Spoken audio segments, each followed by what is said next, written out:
Tutorial for making a fishing frog statue. Prepare the design first. Carve the wood that has been designed.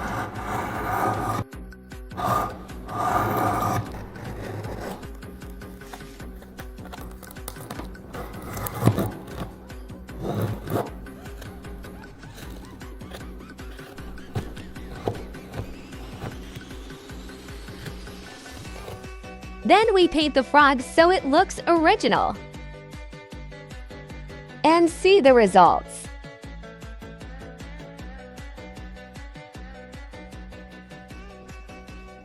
Quack.